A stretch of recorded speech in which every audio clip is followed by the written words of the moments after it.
Bago yung birthday ni Madam, abay may pa-advance birthday pa siya. At hindi lang yon, meron pa siyang pa-birthday photoshoot. Wow! Medyo malungkot pa nga yung Madam nyo, no? Abay magang-maga pa yung mata. Paano kasi yung advance celebration? Sumabay pa sa pagkamatay ng pusa ni Madam.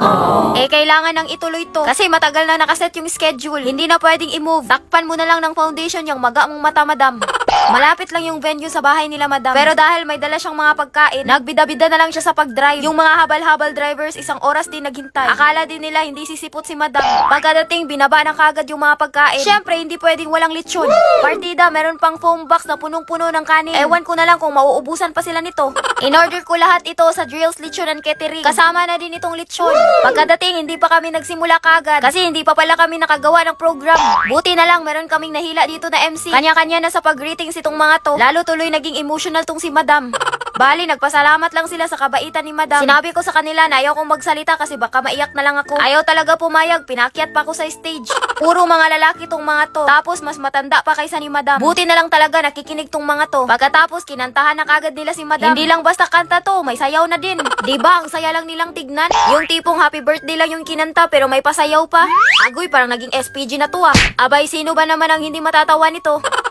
Pagkatapos ng kantahan, abay diretso kainan na. Alam ko kasing gutom na tong mga to. Pag may ganitong okasyon, hindi talaga nakakalimutan ng mga habal-habal driver na isama yung mga asawa nila. Di ba ang sweet lang?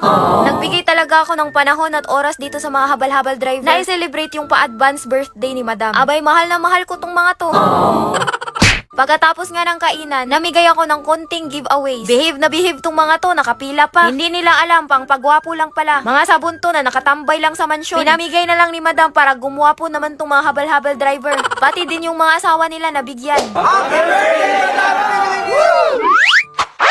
Kinabukasan, hindi pa din makamove on tong Madam nyo. Sa pagkamatay ng pusa niya, iyak ng iyak kagabi. Paano na to? May photoshoot pa naman siya sa araw na yan. Aba, yung makeup artist na lang yung bahala. Napuno na ng star yung pagmumuka ni Madam. Nako, Jen, i-magic mo na lang yung pagmumuka ni Madam. Hindi mapigilan yung tulo ng luha eh. Nagsuot pa talaga si Madam dyan ng wig na may bangs. Pagkatapos ng makeup, diretso na kagad dito sa D Hotel. Nag-rent kami ng room para lang sa photoshoot. Abay, bumili din kami ng mga props. Katulad nga nitong bulaklak at kandila. Parang hindi birthday shoot to, parang Halloween photoshoot. Tumulong na nga din itong si Andre, na jowa nitong makeup artist, hairstyler, photographer, videographer, editor. Siya pa yung nag-discarding mag-design-design dito para gumanda tong photoshoot ni Madam na kahit saan mo ilagay, complete package na to. Ikaw na talaga, mahika di polo. Sa totoo lang, confident lang ako mag-photoshoot kapag sa kanya.